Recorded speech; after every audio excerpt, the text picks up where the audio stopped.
welcome back to After Hours at Blondie's, the podcast where we chit-chat, we spill the tea, we spill the beans, do the crossfader, I don't know, we do all the things here. But we have a beautiful special guest in the hot seat today. Chachøu, welcome in. How are you? Thank you so much for having me. I'm good. How are you guys? Hey, I'm so good. We've got Mazen. Always here. We can't go anywhere without him. No sick days. No days off for us. So we are here to chat and discuss Chachøu and her beautiful journey through music. Mm-hmm. And so I guess my first question that I want to ask you is, do you remember a moment that you realized that you've been in love, that you fell in love with music?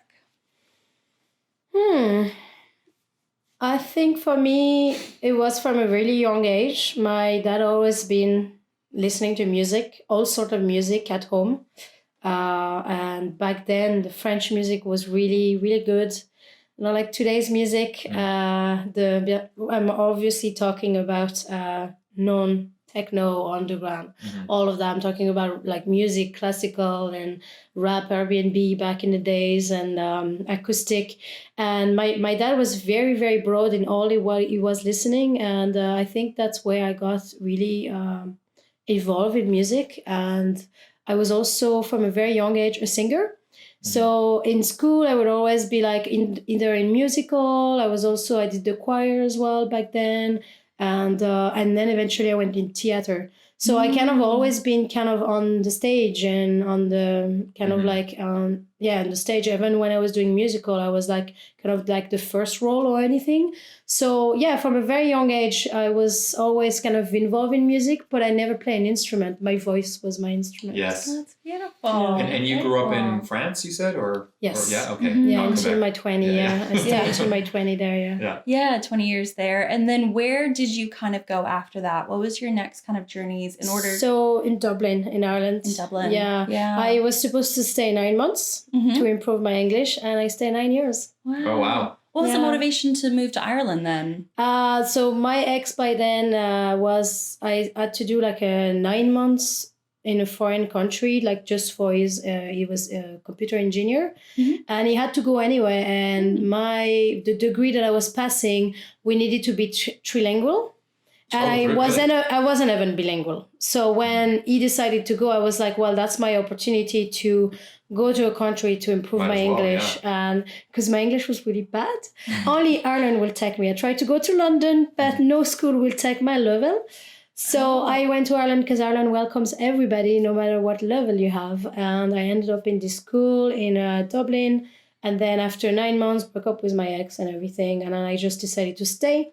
I started working for like Google's and like really good kind of job like this. And and I just, after 3 years, I was going to leave. Actually, I was going to come to Canada. But then I met Peter, my actual partner now.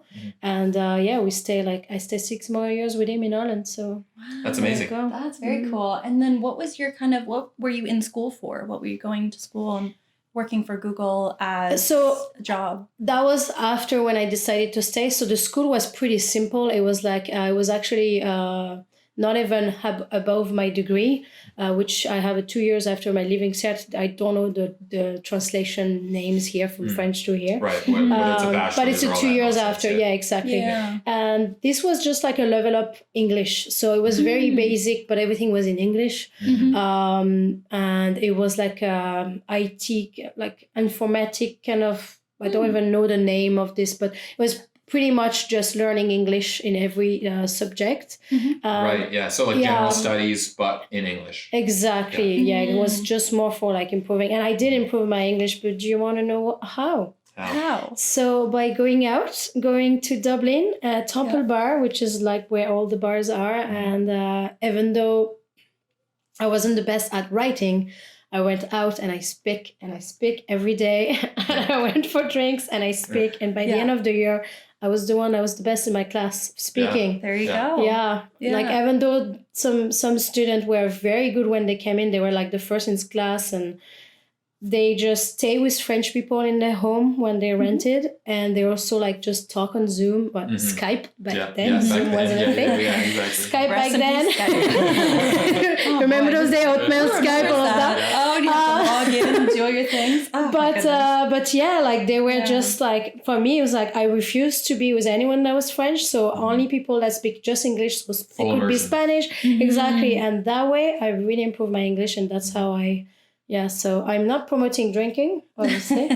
Only with moderation. Yeah. But you gotta talk. You gotta speak the language. Get your brain into that mode. Yeah. Sure. And I understand, for me, as you know me, I'm not shy talking. So even back then I was talking like Tarzan, probably me won that, like, but I was not afraid to make a mistake. But like my partner, who's a little bit more on the shy side, not so much, but when it comes to language, still sometimes after 11 years together, he will say something in French, and if he doesn't know how to say it, he still gets shy in front of me. Oh, really? So it's just a matter of, I understand for some people it can be a little bit difficult to speak another language and be afraid to make mistakes. For me, I was like, I don't care. Yeah. And I was just talking, probably I wasn't making much sense, but I got along, Yeah. You're going to need your essential words to... You're not afraid to put yourself out there and try and get into it. No, that's beautiful though. That's a really, have you always had that in you, that you just kind of put yourself in new situations, you want to learn, you want to get involved? That's my life. I think it's just because I moved so much, and I've been to so many schools, because when my parents split it, and I always have to adapt, be flexible. And my life's just been like, I'm going to start over again. Yeah. That is my third time starting over again, and it's like, it takes a lot of mindset for doing this, but this is the first time I'm feeling it the most anxious, because I really established something like everywhere, even in Ireland, but Ireland is always going to be home, but here we're living for good, and it's like it's so far to be home, it's too far to be home. So I guess we can dive into that a little bit. You've established everything here, which we'll obviously get into, but then you're going to be leaving and moving back to France and Ireland and doing everything over there. Cool. So I guess getting into your DJing experience and your producing and everything like that too, was there a moment that you kind of realized that you wanted to do this more as a career rather than just kind of doing it for fun and picking up a couple of gigs here and there? Was there that switch there that was like, no, I really love this. I want to make it more a part of me? I think that's a good question. I think it's a tough one, because even now my life is about to change, and I don't know if DJing everywhere is going to be my life, but I know for sure making music is my life. Since I'm a little girl, I want to make my own music. And I think what was the blockage is that I never play an instrument, so I would be part of bands. Even when I came here, I was in a band. But again, my voice, but I always need someone to make the music for me. Right. So I think this is the first time that I'm realizing, wait a second, now I can do it. So that's where I'm really taking it to like the next level. And that's why I did the course. And you did that in BC, in Vancouver. Yeah, I did this with the Northern Host Studio, and Kuvoka, and Breen as well was involved. And that's why I wanted to really take it further, because this is where my heart is. And when you get to play those songs, which I did this summer, for the first time you get to play your music. Wow, it's like, it's next level, For me, yes, I love to DJ, and I love to be able to select some music and being able to make you all dance and feel my choice of music. That for me is like so rewarding. But when you got to play your music, wow, it's next level rewarding, It's like magical feeling. It's so magical. All this time you spend in a studio, all these like things you build, and then suddenly you play. So for me, what's really where I want to take my career, it's playing live, so using my voice and all those things that I've been wanting to do since I'm a little kid. I want to make that happen, and that's where my heart is going. For sure. DJing is a lot of fun, but going to like having children and moving to, I don't know where, like, if I will, like, I don't know if I want to be that big traveling like DJ. 3 a.m. in every single city. The lifestyle is hard. The lifestyle is super hard, and I don't think I like the club culture anymore. Sure. I'm not in this like mindset anymore, and I'm like I do a lot of how do you call? I'm really going towards doing more retreat kind of music. Like that's what I do in my events. I do art, music, and healing. Almost festival-y. I actually my heart goes towards that more than the club. Totally so agree. so we'll see. We'll see. So the years that I have here were beautiful, but I also completely changed the way I enjoy things and my mindset. So we'll see from there. Fun. Yeah, people change. So I guess diving a little bit deeper into that, you started DJing in Ireland, and that was kind of a couple of your first gigs there. What was that experience like, the Ireland crowd versus the Vancouver crowd? There's a few answers to that. So I suppose also who I was back then. Yeah, all relevant. Yes. Like when I arrived in Ireland the first 2 years, I didn't know the underground world. So my life was pretty much going to the pub, which is very much the culture there, which is heavy on drinking, which was my life. Not a shame on that. We all went there, you know, we all had those years where the recovery was also so fast. So why would you not? Why not, right? Why would you not? 30 years old. In a day I was recovered, you know? It's like, of course I was living for the weekend. It was like crazy. And then I come into the underground world, and this was like very interesting because for the first time we were partying like it's finished at 2 a.m. like here, and we would go to the after party like here, and we would finish in a house party. But those are the years that I got to discover and talk to people, having like a full-on conversation. But back then, when you go to the pub, it's 2 a.m., everybody's drunk. Yeah. You don't even remember anybody's name the following day, right? No. You have all these numbers in your phone. If you even had, exactly, but the thing with me is that I never drank to a point where I wouldn't remember your name or I wouldn't remember you. Yeah. But I found that in Ireland, this was happening a lot. Yeah. And I would get very personally like not feeling good about that because, you know, offended almost. Even in France, it's not the culture. Like even if we drink and everything, we remember everyone's name. So it was kind of like this. Because you're not doing shots and you're not like crushing beers and whatever. Yeah, and then we also have dinner. Mm-hmm. We go out late and it finish at 6. It's a different culture. In Ireland, you have until 2, you get out of work, you don't eat, you drink, and at 2 a.m. you go and eat your burger and then you go to bed. That's totally different. Totally different, Totally different. But then when you go to the underground world, obviously you stay longer. Yeah. Things are different, you do different things, but you get to actually talk with people. Even if it's sometimes nonsense, you remember people. And this is where I actually met one of my best friends at those kind of parties. And we get to really hang out outside the scene. And I found that scene is not as much fight, because it's not as much heavy and alcohol. Not as much drinking. And I found the scene way more beautiful. But music-wise, guys, so good. Yeah. Amazing. We are set in Europe. We're like in the music that I love. Yeah. But what I like is that I brought this here. Yeah. And people are really enjoying. There's an appetite lately. Really enjoying my music here. I got really influenced by Berlin. That's my favorite place for the scene and the art. And then Amsterdam. I absolutely love Amsterdam. I love the Netherlands culture. So those are like Ireland, Netherlands, and Germany are really influenced my music. So when I came here and I brought that here, you really like it. But the scene is growing for sure. But when I came here, it was even more narrow. Very much so, yeah. If you're talking about 5 years ago, for sure. Exactly. I arrived in 2019. Yeah. And they were only like, maybe you could count on your hands this kind of music. But now it's growing and it's beautiful and I love it. I see like so many big names are coming in the music that I love. And it's nice to see. Definitively it's going somewhere. It's growing, and it's down to all of us keeping the scene alive. Doing a really good job at just like exposure and opening up the different genres and you know, and I think it's the techno is alive. It's the techno is alive. It's the tiny silver lining from COVID was the underground scene was really pushed to make something out of nothing, and that has carried into post-COVID life. You said it beautifully. Exactly. Yeah. And I can say now, if you asked me this question when I arrived, I would have been like, listen, music-wise, seriously, guys, Europe is much better. For sure. Yeah. And I still think that in Europe, in the music that I am, we are more for sure, experienced. You could fill out a stadium for techno there. Yeah. And you have, like you go in Quebec or Montreal or Toronto, you have the scene. It's just the way it is. Like Vancouver is only, 100 years old?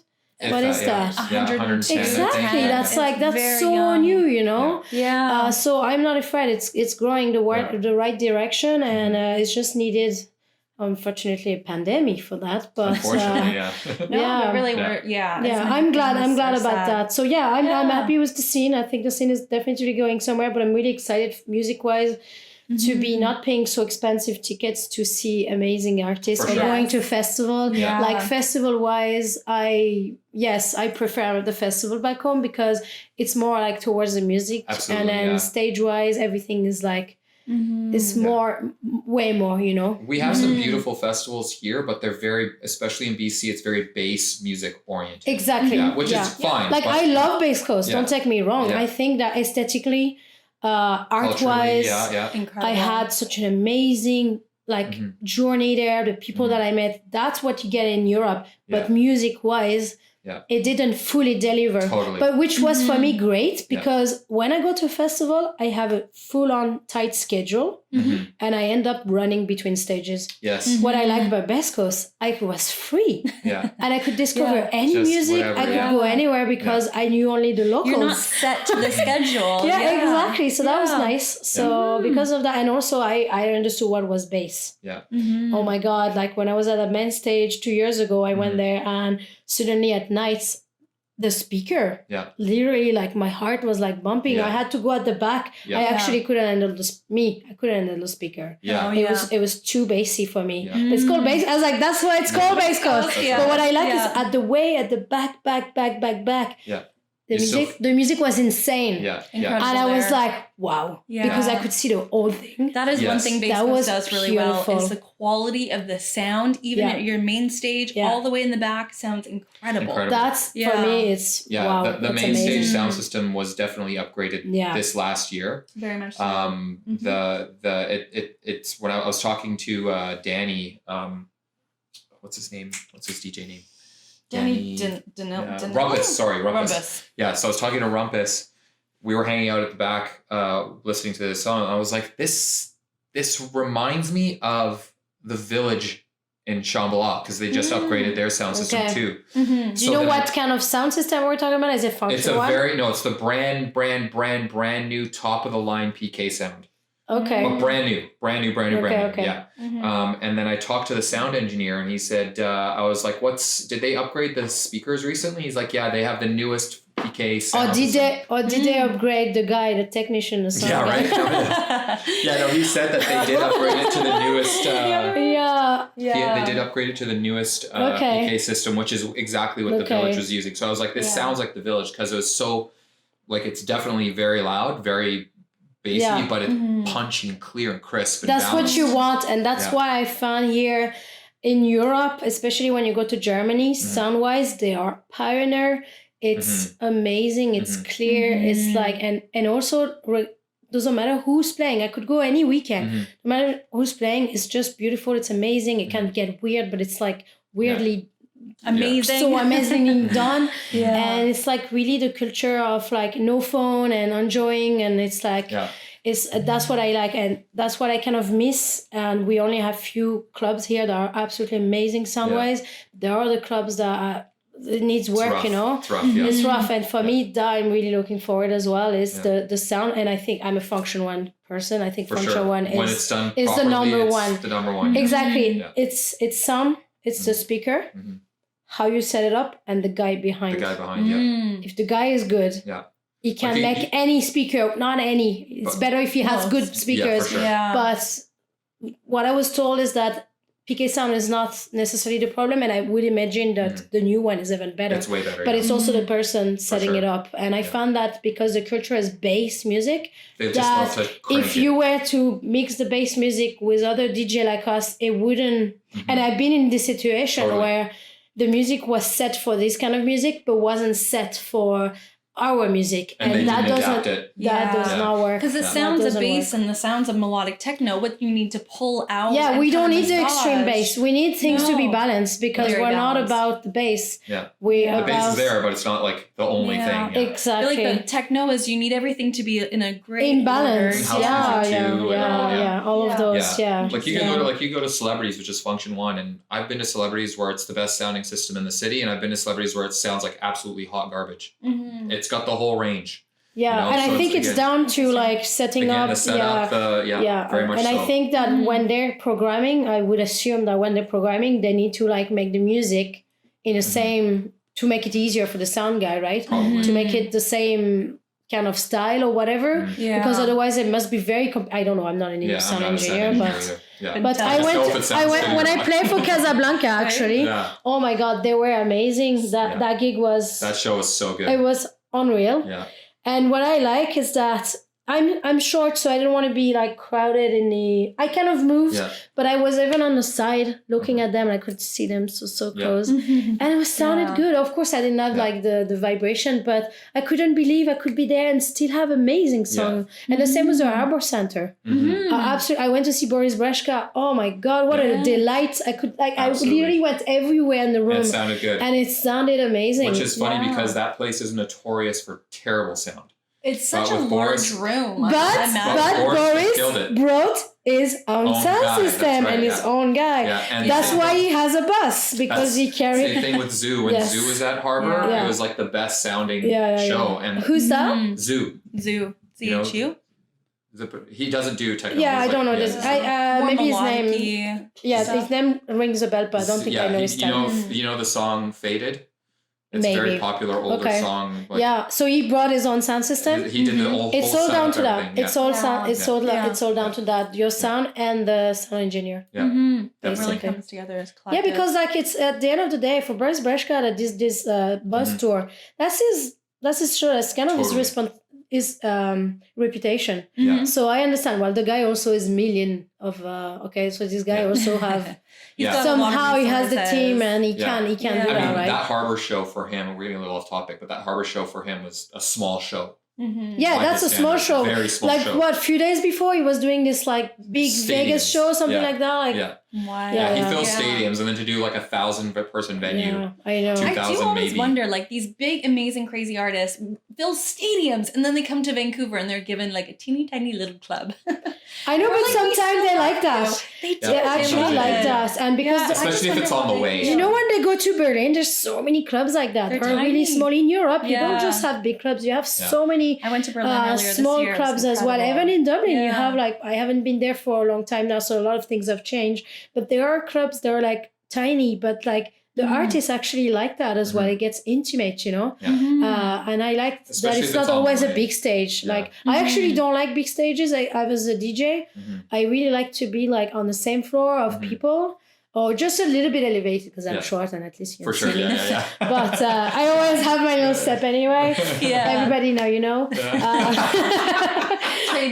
I am a short DJ, so I think I might build my own eventually. If I'm gonna make it seriously, again, I might just build and bring my own little steps, you know, like just like the IKEA table, but like for me to stand on. A standing desk, but like just perfectly to your height. Exactly. Incredible. That'd be hilarious. Yeah. All right. So speaking of Bass Coast and standing desks, you kind of got into the music scene a lot through, it seems like, the underground that popped off during COVID. But then also you were on your Twitch channel and you were doing guest debuts on other like Vantek and everything like that too. How did you kind of walk me through kind of making those connections and then making it your way onto those stages? So when I arrived in 2019, I arrived from 6 months traveling with my partner in India, Southeast Asia, and Australia. Australia. And we arrived and we had really no more money, and I literally pick up my camera. That's all I had we didn't have the DJ controller or anything. I knew how to DJ, but I was very new DJing. I had my USB stick, my headphones, my camera, and my bag. Yeah. So I started going to the Bowman studio, which was beside my place back then. I was in Lisbon girl, now Kitsilano girl, soon to be a French girl again. But anyway, so yeah, I started like looking what events was there, and I heard about the Bowman studio. So I started going there, and I told them that I was a photographer. I started doing photo there. So I started like meeting people. I actually met the Perspective guys there, the duo. I did some photo for the events that night, and I started meeting the flow community. I started going to the flow jam on Wednesdays. Right. Good stuff. And then I started going there, and Peter back then was studying to become, because he was already Peter is my partner. Peter is a physio back home. He has his clinic, but to be RMT here, he had to pass an exam.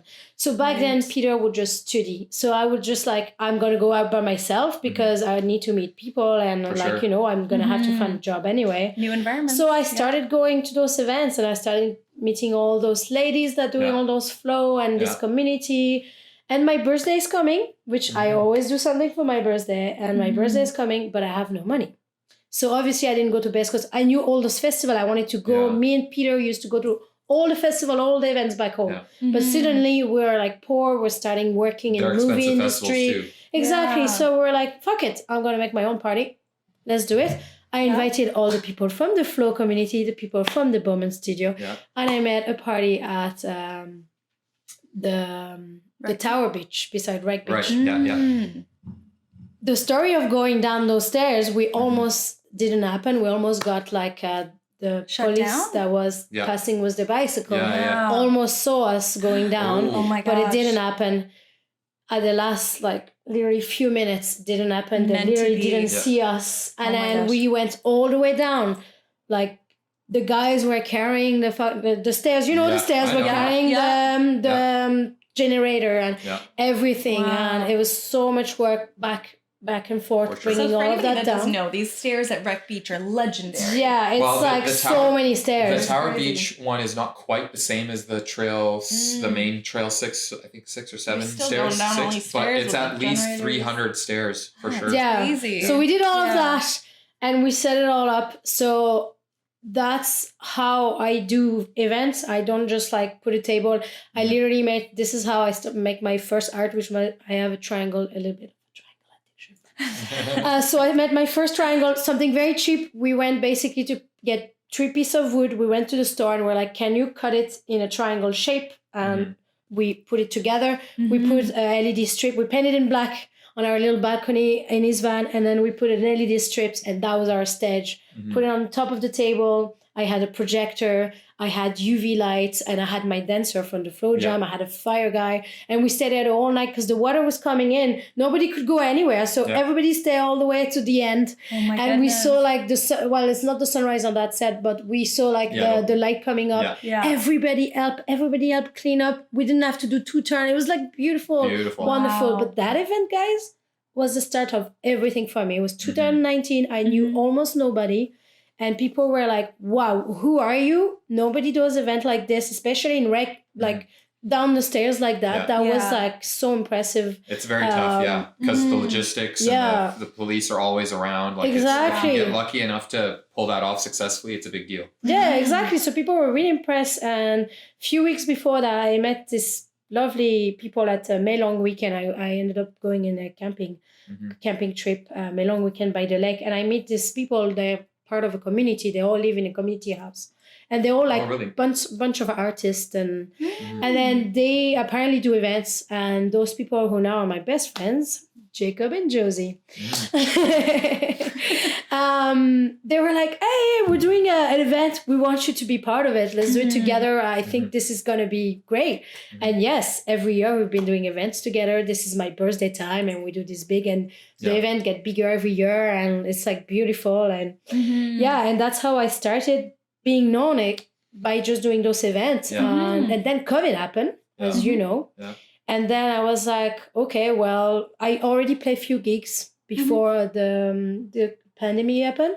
But when that happened, I was like, okay, things are online now. So I already run, I think, 2 mindset events. And I was like, okay, let's do mindset raves virtual rave. That wasn't Mindset. It was virtual rave.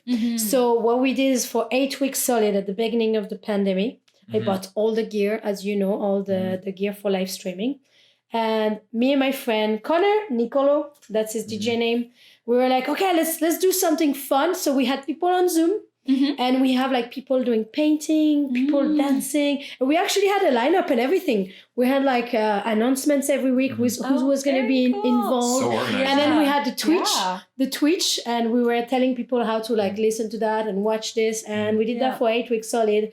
It was a lot of work. It was fun. But after 8 weeks, I was like, I was already involved in this radio, and I was doing stream with this radio in London, and I did that for over a year actually. And it's just like things got overwhelming a bit for me, and it was fun. And apparently I met so many people through that. So those people are people that then book me for events when things came back to life. Yeah. So like those 8 weeks that I connected with people, and so many people start knowing, this is this virtual rave that's happening every week. You guys should join. The dancers. And there are people that then I got to meet after that.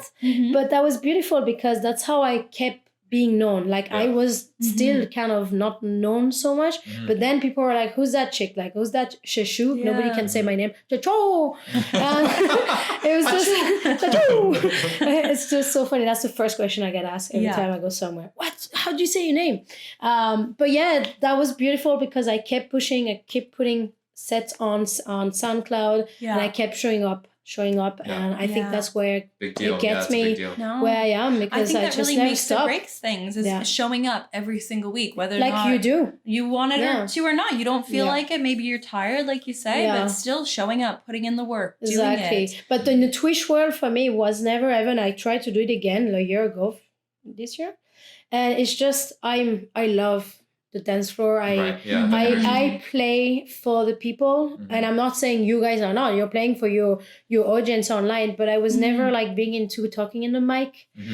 It's funny for a singer, but it was not my calling. Let's say. Yeah, I mean, this is where we're doing this in person still anyway, you know? Like But even like the Twitch, for me, even when I started doing the Twitch again, I was like, I think now I know that I want to make music. That's where I want to spend my time, because I don't know if that happens to you, but there were so many times where things were not working, and I was getting absolutely nervous every time, every week, and like that 8 weeks solid, every time something wasn't working, and just before the stream I would go absolutely insane, and I think that put me off. I hate the technology part. The technology part for me was too heavy, and there was always a problem, and I think that what's put me off a lot. It's supposed to be fun, and I think that's and worrying about what the next technological thing exactly is gonna be, and I had like I bought everything, I had all the gear, my laptop was working fine, but there was always like something not working, and I think that's probably the reason I didn't pursue it. But it was fun. You have to set it up and tear it down every time, or did you have it like set up? And it's so the thing is, it's because I only have one audio interface. I have to always move it back for my music production, and I have to put it back, and then that was my it was just like it was this like kind of thing. No, once I committed to putting everything in one spot, one over there, then everything worked crazy enough. But I did at first tear it down, put it up, and now I'm just and I think that's the thing. If it's like every time you got to set it up, the computer has a different personality. And that's why I can't wait to have a studio as well, where like my keyboard is not in a case, because that itself for creating, stepping into, it's like, imagine at work, your office, you have to make it every time. Totally, That's tiring. You'd rather just not even do it. No. So it's the same, especially when it comes to creation, like painting or anything. Everything should be there, ready to go. Make it easy because on yourself. Exactly. Yeah, and I think that's also part of like I was never big. Even though everything I do is technology, photography, and screen involved. When I say I'm not big into technology, I'm involved heavily in technology. You just want it to work. But I want it to be like, I press, like when I'm DJing, press play. Right? That's it. That's all I want to do. Don't want to set up the cables. Don't want to run into issue. At the end of the day, the thing is that if you have enough money to throw at the problem, then the technology is amazing. But like when you're trying to do everything on a budget, you know, you can't have same with my camera. Yeah, exactly. Not having the low lights, like not having the full frame, all of those things is you could get the eye, you could be amazing at what you do, but you just don't have the technology that follows. Sometimes it's so the steps to make your photography good is so long and tiring, and most of the time not rewarding at all. And then you use your friend camera and you're like, wow, I mean, that's what I need. I got the eye, I got the vision, but I need the gear, you know? Yeah. It is a really limiting thing too. And it's very frustrating when you see other people grow so fast, or they're so good, or they're doing this, but like, you're like, I could do that too. You know, I've got that capacity. I know I have it in me to produce or do, you know, do the DJing online and stuff like that, but you don't have the actual tools to make it happen. That is very frustrating. But you need to invest in yourself. That's why. Yeah, and it's I think tough. that the thing is, like, I was a photographer and then a DJ, and now I'm into music production. Is that at some point you're gonna choose one that you're gonna invest money-wise, time-wise, and passion-wise, because it's good to be good at a lot of things. But a master is master in one thing. Yeah, exactly. True. Jack of all trades, but master of one. I wanted to start DJing when I was younger because I've always been passionate about music. But when I decided to do photography, I was like, okay, well, I have to commit to one of these because especially back then when I had way less money. Yeah, you know, but I mean, you could still DJ for fun, but it might not be a career thing. I'm talking like 15 plus years ago. You know, I didn't know anybody who was a DJ back then. So other than which now cousin, it's everybody. Now everybody know. knows a DJ. Yeah, like, almost literally. But yeah, it was. I was like, okay, well, if I'm going to invest in the gear, it's going to be 10 grand for photography equipment or 10 grand for DJ gear. Which one is it going to be? So I decided photography. Exactly. And I'm a visual person, so it makes more sense for me. Yeah. I have more talent naturally for the visual than I do for audio. Audio, I have a good ear. I mean, I have good taste, I have good ear. I know all these things, but I don't think about creating music. That's not how my brain works. You know what I mean? Yeah. So I'm not like thinking about tunes all the time as far as like, oh, I've got to make this jingle. But, you know, for me, like, I'm looking all the time. I can see photos everywhere. You know what I mean? I can see a photo in just about every situation. Yeah. But I don't You're talented in so many aspects, but like what your true nature is and what your true, you know, representation. The thing that I was going to get the most, I mean, I was going to get the most return on investment. But that's the whole point, is that if I had a ton of money, I could have bought DJ gear and photography gear and just started both of them and see what happens. Yeah. You know, maybe dabble in both. But I don't think either way, even if you have the money, it's like the time and dedication and like time of practice. You might not be as dedicated if you've got all that money anyway. What do you need to be dedicated for? There's no hustle, right?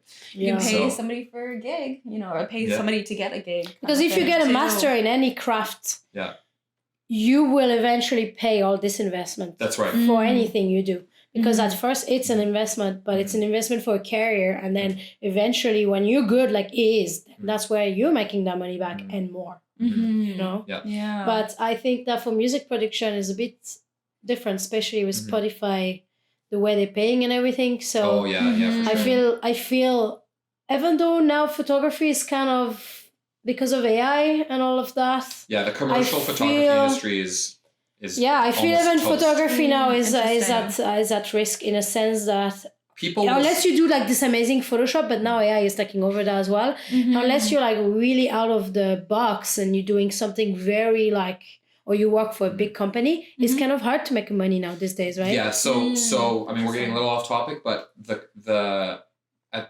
people will still want to have their photos taken of themselves. There's still going to be, I think, for a long time, an industry in that. Yeah. But the commercial photography industry is literally eliminated because of AI. It's because of AI. Yeah, completely. That's like all the high end photography. Like I think people who are already making six figures in photography will continue to do so because of their brand. But I don't think there's going to be any new six figure companies doing photography that have and I do caveat that are not using AI in some way. Yeah, because AI is literally. But AI is taking music too. AI is scary. When it's not used just as a tool. It can be useful as a tool. But AI in the music is also coming back to the music. At the end of the day, the issue is that the consumer is only interested in the end result. Yeah, exactly. So they don't care how it got there. You know, that's why, a lot of these things are being taken over by AI because they'll do the end result at at 90 to 100% of the real thing for fractions of the financial investment. That's the key. And then if it cost more to do it, if it cost the same or more, then nobody would care.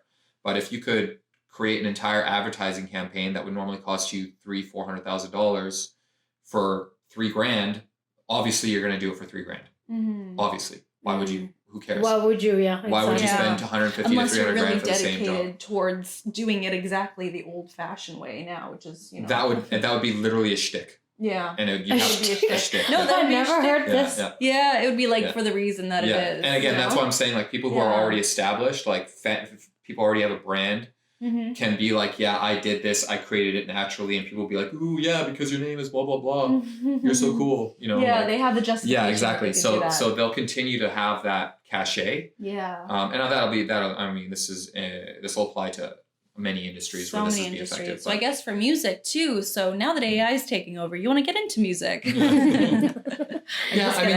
think there is the. I know, right? That's what's scary. Yeah, it's a little bit different because I think with music production, even if AI can create a song per se, it will have this human touch. Yeah. Are you going to release it if it doesn't sound good? Right? Yes, it can create a song, but is it better than something that somebody created from scratch?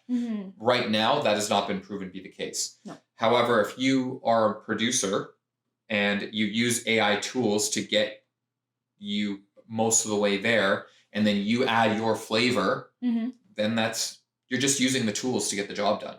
I think, again, for that particular industry, the consumer is only interested in the end result. If it has your flavor and your personality, and it was completely created by mostly by AI, you imagine you created like the bass song structure, and you said, add this a little bit here, change the mood here, do this here, whatever, increase the volume there, using AI prompts instead of knowing the coding or the how to use the software.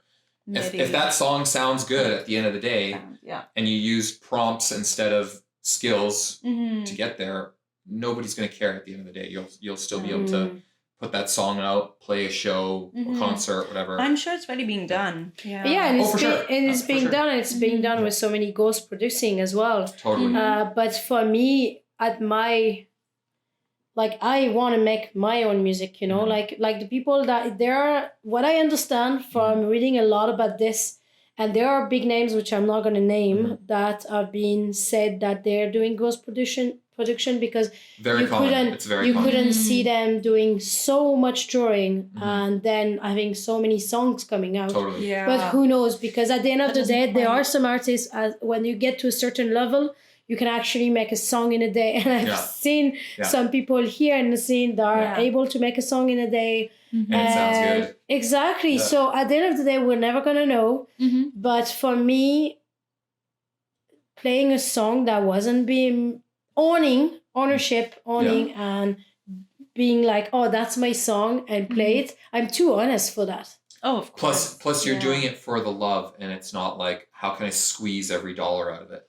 You know what I mean? Yeah. People who want to squeeze a dollar out of anything will always find the cheapest way to do it. Yeah. Exactly. And something that's like, that's why I don't like commercial EDM, because I'm not saying they're not making it. Of course they're making it, but it's like, what's going to be commercial, so it's going to sell the most. I don't care, but that's why I don't like cheap, quickly made songs in the electronic music scene, because it doesn't sound great. It's not well done, and it's just irritate me, and it's an easy road. And that's why I'm more like into the underground, because it's well done, well crafted. There's something in it, and it's not about just the money. That's really about the music. It's about the passion, Exactly, and I can really feel it. You can, for sure. And I absolutely. think even the consumer can feel it, the discerning consumer. And that's why the underground is taking over EDM, just saying. I really, truly feel that. I can see it. Techno. I can see it, is being, thrust into the spotlight with some incredible artists. Finally. I'm so excited to see it. The fact that David Guetta now wants both of the world. Yeah. That's because he can see it. He's like, fuck. John Summit plays techno every once in a while in his sets, and he does a lot of like tech house poppy stuff. Totally, yeah. Love the guy. Because they can see like things are like changing, moving, and techno is taking over. And when I said techno, we're talking about a broad range of techno. House and techno, okay? I can like I'm not just talking about like banging techno Vantek style. I'm talking about like melodic, like deep house, all this like big umbrella, the house. Not so much the house has always been here.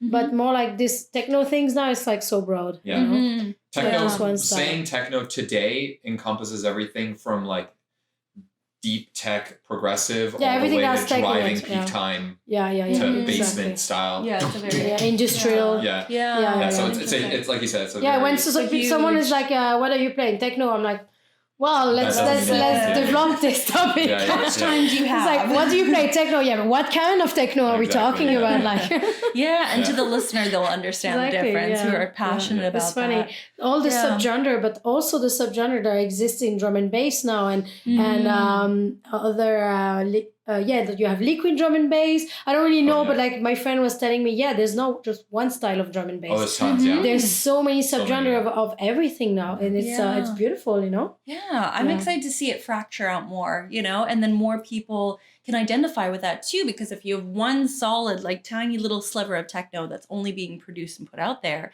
then not everybody's going to be able to identify with that. Whereas if you have more options and available for people, more people are going to be interested. And plus, find if only one kind love. is made, it turns into, again, the lowest common denominator thing. And then it becomes this thing that you don't want to hear anymore. And I already feel like that with sometime melodic techno. I found that there's been the same melodic techno being made. Like Afterlife is absolutely big, huge, like so over the world, in the underground world. If you don't know Afterlife, you're not in the underground world, basically. But I found that I love it.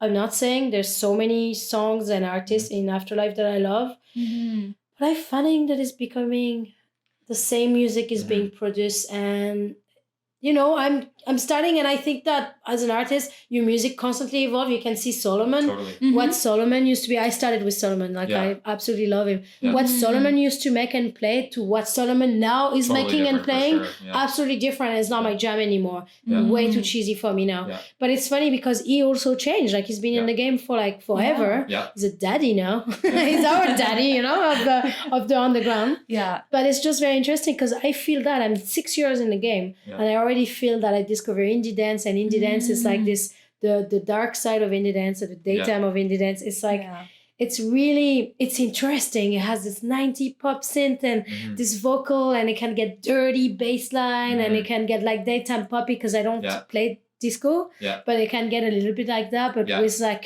some like really nice, interesting synth. And I found that this became popular 2 years ago.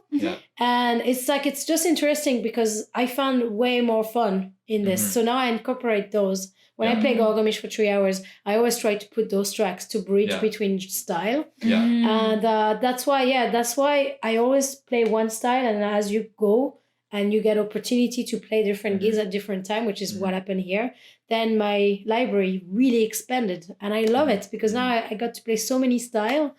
That's perfect. And I think that's a mark of a true artist too, is like you're paying attention, you're following where your heart is leading you, and finding new sounds and incorporating them, rather than just trying to stay in your one lane, your one track. But you do that at the start. I was very like this. And also because I was having this conversation with Gellert, where I was surprised that people think I'm a techno DJ.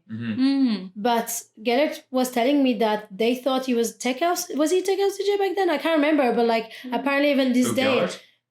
I don't know, what was he playing back in the day? What was he? Well, he's been like always a tech house and sometimes dark progressive. Yeah, exactly. So apparently to this day, people still think that's what he is, even though that's not what he just played. But it's just very interesting because at the start, when you play a certain style and you get opportunity for those events, like I play a lot of Vantek back in the day, that's because that's what people identify. That's it. That was the first thing they know about. She's our techno queen. She's a techno DJ. And back then I would just like bang it out all the time.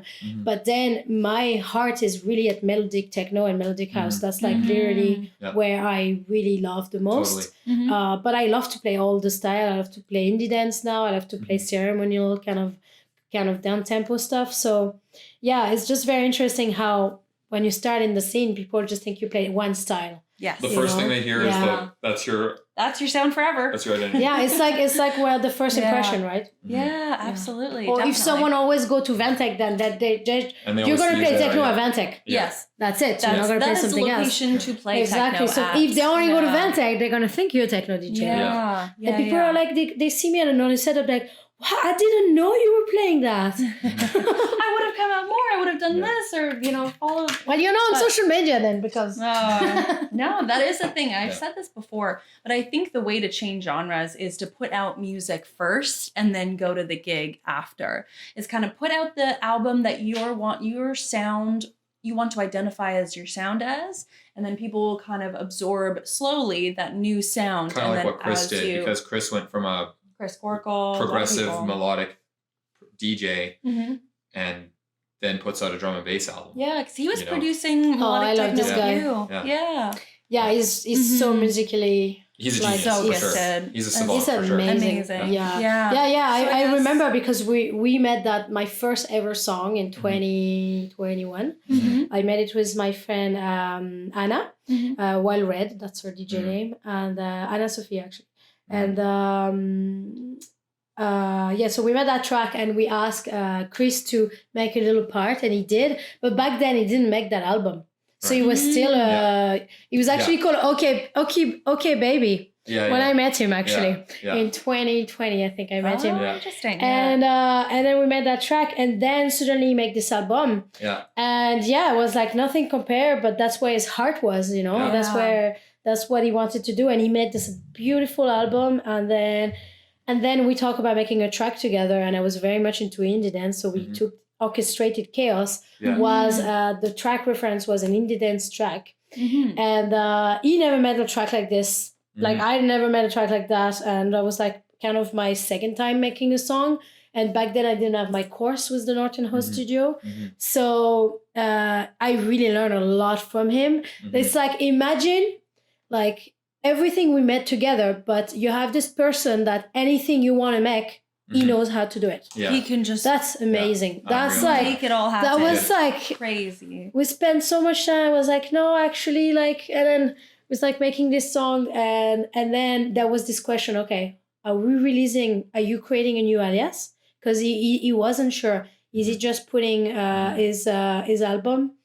Or is he going to use? And then he decided to keep his name because now he's been making songs with Henry C. And he's been making songs. I'm not going to say because those songs, some of them are not out, but he's been making songs with so many more people in the scene. Collaborating. And that's amazing. And I was like, Chris, you're gonna be you. If you're gonna be like making drum and bass, and then you're gonna be like. It's like, why not?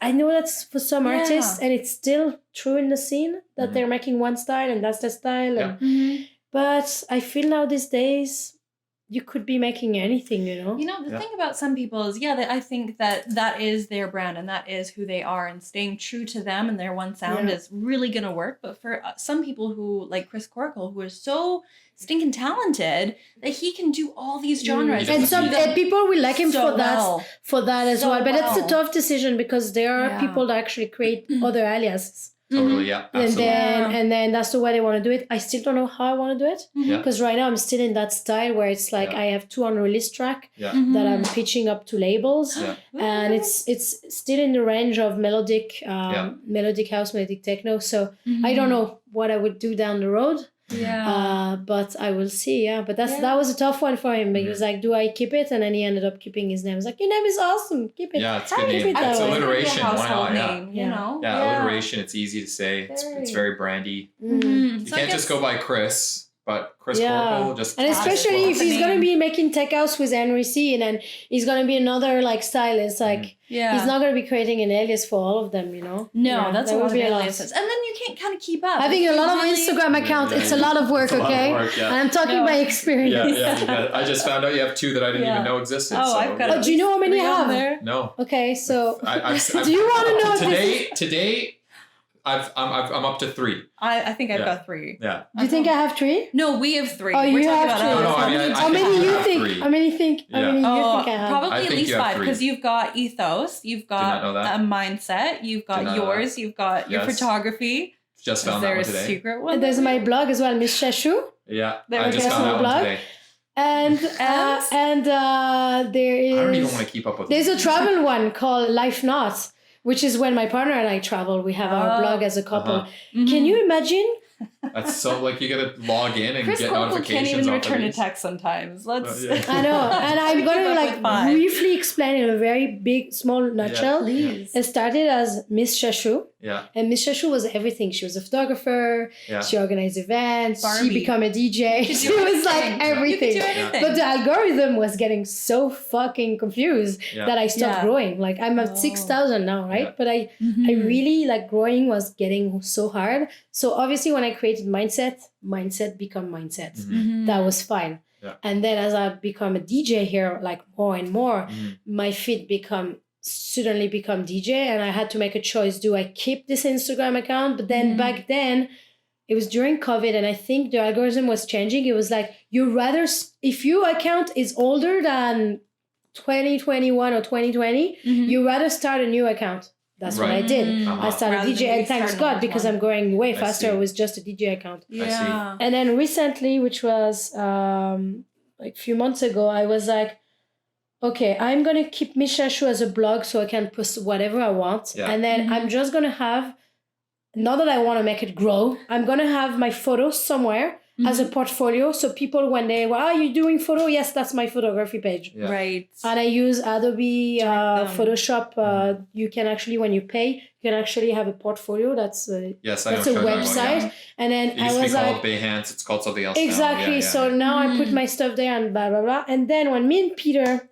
become ethos, I was like, okay, well, at least if people want to book us as a duo DJ, then you can promote ethos. There we go. Yeah. Oh my God. Oh my goodness. Keep it up. Social media is and we had another one, but that one like doesn't exist anymore. It's when we're starting doing our meditation stuff. We had Mog, which was meditation on gravity, which has a device. And we stopped doing this, but then we were like I was like, Peter, I can't. That's too many. And that's it. If you want to make another account, he has his account. If you want to make another one, you're managing it. I'm not involved. Your responsibility. That's it. It's so much work, and then so Twitch, and then you know what I mean. Twitch emails. I don't even read my emails anymore. I have no time. Yeah. And then Facebook, and then there was a time where we just had Facebook. Don't forget TikTok. The good old days. TikTok and Discord. TikTok. I actually tried TikTok, and I was like, I just can't follow the trend. I'm too old, guys. I can't. I don't even I give it a try. I won't even try. I think what I would do is YouTube. That's what I want to grow, especially when I'm going to make music. YouTube and short YouTube, because that would never die. No, YouTube will never die. Yeah. YouTube is the search engine. It's always been, and it's going to be solid for life. Yeah. And Instagram that's why could be dead in 2 years. Shorts of Reels, YouTube shorts. Yeah, you're doing them? I can't. Well, yes, I'm doing them. Do they love me back? No. Yeah, I think like if you're gonna be doing like the short reels on Instagram. Just put it out there too, because that will also get you rich. Yeah. No, well, hopefully there are still a lot of people on YouTube. Could you believe? Yeah. I'm not on YouTube because I have an ad every like 5 minutes. Yeah. That really pissed me off. Yeah. So I just stopped using YouTube because of that. Well, I just pay. I got premium. You pay, I can't. Honestly, I pay for SoundCloud. I pay for Spotify because I'm an artist now. I have to pay. Yeah. Well, at some point you have to stop paying somewhere. You have to choose your platform. Yeah. For me, I use YouTube too much to not pay for it. Yeah, just my daily. And I think it's down to what you use. I consume most of the music I consume is on YouTube. Yeah, for me it's on SoundCloud because SoundCloud and Spotify, because I'm an artist and that's how I kind of fund my music. Yeah. But because YouTube, because I don't pay. Why would I do YouTube? Exactly. You know, it's just a whole nother beast that you have to It's tackle. ridiculous. You're watching a video and there are actually more ads than the video. It's like when we were watching TV. That's why I never watch TV anymore. TV for that too, yeah, but that's like watching TV on YouTube. Yeah. You know, this is a side tangent. We don't have to stay on this for very long. But an advertisement really does just blow my mind now. Like when I watch an advertisement, because I paid for all these subscriptions that I don't have to watch ads anymore. when I do see an ad, it's a strangest when I'm on experience because ever. Amazon Prime, and I think even Netflix now too. Not recently, I don't have Netflix anymore, but I think it was getting there. Like you're paying this subscription and you're still getting bombarded with commercials, and you're like, the audacity. You pay for what? I don't get ad. What kind of subscription did you have on Prime? On Netflix? Oh, I don't use Netflix anymore. Oh no, Netflix doesn't have that. On Prime though, that would be outrageous. On Prime, like if you in between episodes, they don't do it in the middle of an episode, but in between episodes, you get an ad. It's just or like I'll be watching football and then like an advertisement, like a TV. I know. Do you know that pissed me off? Advertising pissed me off. It's because it's so bad. Anyway. Anyways, sorry for going into music.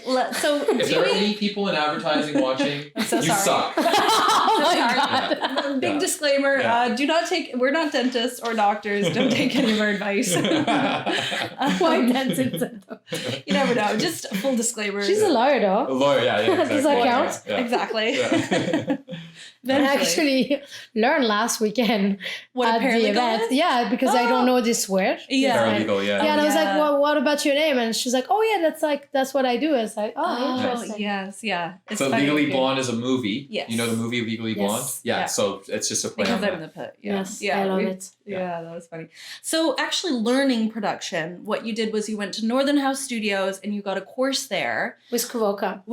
Yeah. And I guess for a lot of people listening that we've talked about Northern House so much, we absolutely love and adore them. They're some of our really good friends. We always collaborate with them and stuff like that. So I guess give us like your like little review on it, mini review. If somebody was to take the course, how did you experience it? How did you like it? And what did you get out of it? Kind of. So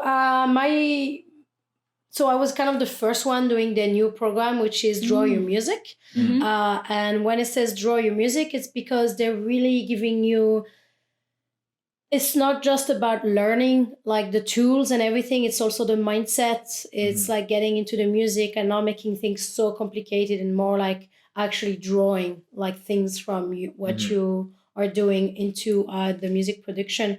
So at first I was a lot in the Northern House studio, and then I went to Kavoka's studio in his home. And it was, it was really good. I already had a basic knowledge of Ableton. Like I kind of learned a lot with Chris, but I really needed to get out of my head a lot. There was a lot of blockage. There was a lot of worry. There was a lot of anxiety. Because the people that I look up for, they're like Stefan Budzin is like a god. Yeah, they're so He's far a god. And when I look at him and I want to be there and I make music at home and I get frustrated as the first step that I can, I'm like, I sing myself, I've never been able, and then you just close your laptop, never touch it again. So when I did that course with Kavoka, it was like, I finally get to understand in depth, like understand even things about music and how music work and how this thing work, and going deeper and deeper. And every week I will make a song in 1 week. So it was like, it asked me, the first question they asked me, how many hours are you going to put into that? Because it's like, we're taking this, like we're doing this. So tell me how many hours you're going to take like every day, and then is there going to be there? So basically 10 hours per week I was spending on the top of my job and my DJ part-time job. So I put at least 10 to 12 hours every week, and I would come to the session every Tuesday with a song that I made. And every time we will learn something new, and we will like improve the craft. And by, how long did I did? 4 months? I created those 2 amazing songs that now I'm going to release on hopefully a label. Like I'm pitching them to labels. But it was just like the progression. And I sent my song to Bryn for mixing and mastering, and he was so impressed. It was like, wow. And that's down to this course. It was like, it was amazing because they helped me. The one-to-one session helped me getting more confidence and being able to actually go deeper and further into my music production. And we always work in things I wanted to work from. So it wasn't like we're working on his song or we're working on a song. It was like my music. And we were reviewing together, and he was showing me the mixing techniques and all of those things. And now I've been very busy with my moving out. So I have to pause it a little bit. It got really overwhelming for me with everything that I'm doing. but I'm going to go back to it. I bought a small keyboard. I sold all my stuff. Now I have a small little keyboard. I bought a new Mac for traveling, everything small.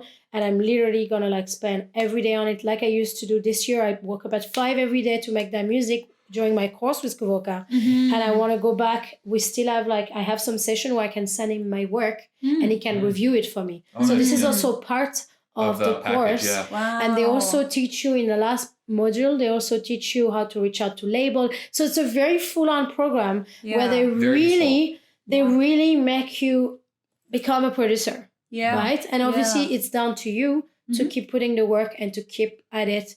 And they also give you program trainings like that they pay for. That was his training that he gave me as well. Really? He gave me also some sample packs and stuff. So it's a really, really good program. I really strongly advise it. I don't know if it's always going to be working with Kuvoka. I think he has someone else called Gent in his team. I think Breen might also be doing some teaching as well. But I strongly advise it. The team and the Northern Studio is absolutely amazing. They have a beautiful studio. And if you want to be a producer, go for it. Yeah. And they teach you on Ableton as well, which for me was the plus. I wanted to do the course initially with Joel. Back then, before this course came up, Joel was doing, I think he was doing workshop at Vantek, but he was doing it on Logic, I think. Oh, I see. Or some other program. And for me, I need to learn from Ableton. That's where I want to learn. So that's kind of why I went with when the Northern Studio was like, we're going to do a course, I was like, sign me up. I don't even know the price yet. I was like, sign me up. And you know what? It was an investment. It's not something we could necessarily afford. Like this year, and all my money for my gigs, DJ went for it. But worth it. Absolutely zero regret. Literally. Now I'm leaving the country and I'm a producer. Right? I am a full. I am a producer now. So incredible. Thank you, Northern Studio. Thank you, Kuvoka. Thank you, Breen. That's something I'm very proud to be leaving Canada as a producer. That's what I always wanted to do. Since I'm a little girl. So.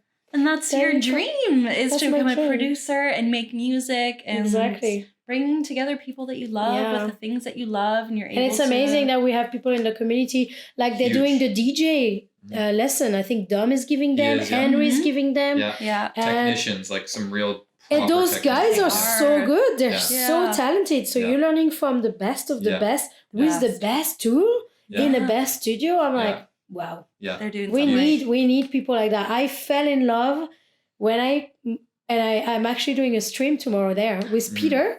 Ooh. So if you guys are free, you should come and have a little boogie. Tomorrow I'm doing the Twitch, my last one. Okay. My last one. And I'm doing a back-to-back, my first back-to-back with Breen as well. That was exciting. Spoiler alert. Are you guys not free? Yeah, anybody on Twitch listening in right now, definitely go check out Northern House Studios. From 7 to 10. 7 to 10 p.m. tomorrow, Thursday. He's rearranging his schedule right now. As we speak. But the first time I went to see the studio, I can't remember for what event it was, probably one of the Twitch. And I was like, is that your studio? I think maybe I met Breen that day. Yeah. And I was like, dude, that's amazing. Oh, it's incredible. And then I went to the next room and I was like, fuck, that's so good. Like, where were you? Like, I think I only met them probably when they were starting doing. It's like, where were you all those years? I was in Vancouver. I was looking for like an underground place like this. And then we've been friends since. I love those guys. They're doing great for the scene. Yeah. They are. They are. So privileged to have them with us. Much love, guys. Much love, Brandon and the boys at Northern House. So I guess in 5 years' time, when you visualize your life and what you're doing with music and your career and your life. Does Peter know about these babies? Peter wants the babies. Excuse me. Excuse me. Peter knows because he's the demander. All right, with 2 babies, you're going to be DJing with 2 babies, one on each hip. She's not talking about CDJ 3000s, but actual real babies. Actual real life babies. The one that's going to take all my free time. All of it. Yeah, exactly. All of it, and you're going to love it. So I don't know, will I be a DJ? Maybe. I mean, my goal is to play in Berlin. My goal is to play in Fusion Festival in Germany. That's where I want to play. So obviously, yes, I will be a DJ, but I think I'm going towards making festival or ceremony retreats where I can, like I do in my events here, it's healing workshops and music and art, because when I do this kind of events, it's transformative. It's people have been to my events, those kind of events where I mix that. It's like we all healing together. Like during the day, we're going to do all those kind of activities. We're going to get closer. We're going to break the ice.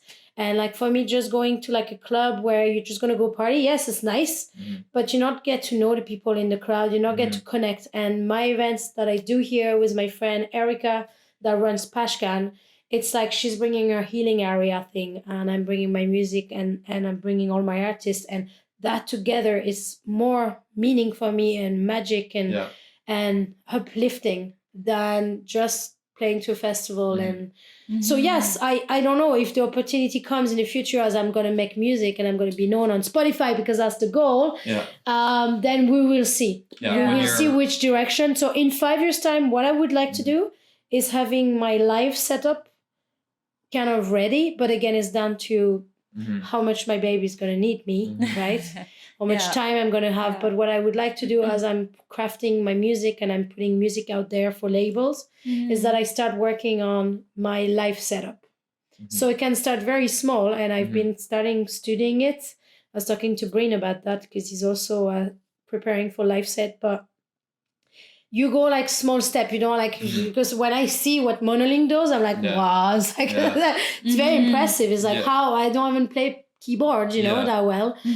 He play guitars, he play everything. This guy is a genius.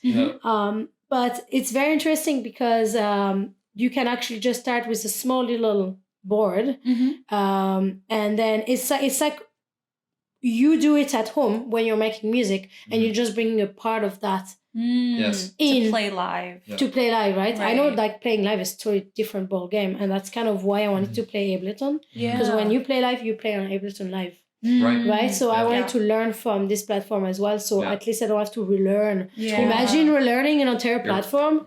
Like no way. Not a chance. Because the way you're doing it, it's like if you're going to learn on Logic and then play on Ableton Live, it's like, why did I learn two things? Exactly, yeah, so that's where like every time, even when my first DJ controller back home, what's the name of the other type of DJ controller? The Newmark, or not the Newmark, the Denon? There's Denon. No, it's like Tractor. Tractor. So back home, Tractor is kind of known in Europe, in France, in Ireland. There are people go to the club with their laptop and the Tractor, and it's like straight away I was like, I'm not playing vinyl because I don't want to be carrying a big suitcase of vinyls, and like it's I'm so short already, like just carrying my bag sometimes is difficult. Need help so I'm like, in that sense, of course playing vinyl looks so cool, but having to carry so much, I want to just be with my USB and my headphones, and I'm very happy. So the idea of having to bring my laptop and all of that make me choose Pioneer. And I want to play. Even if I have a small controller like you, I can actually go with my USB stick and play in the big club with everybody's standard, right? And that's how I always thought with music production. I was like, thinking of which one to go for. I know Ableton can be very complicated and vast, but also once you understand, it can be very powerful. But then I was like, well, I want to play live in the future, and that's how you can do it. You're starting all these little building blocks now in 5 years' time. So that's my goal in 5 years. We'll see where I will be physically.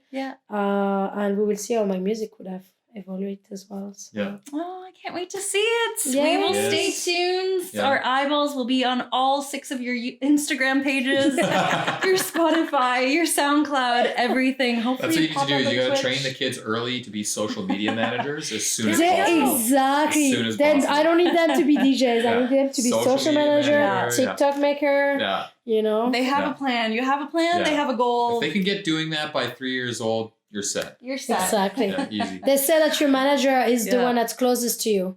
Can't be closer to you than your kid. Can't be inside you. As close as it gets, I think. Show me closer. I'll wait. Can't be closer than that. Even your partner can't get closer than that. Exactly. I think we found Even though he's trying, he can't get closer than that. He's trying. You're trying. We're trying. We're all trying here. We're all trying to do something. But so super excited.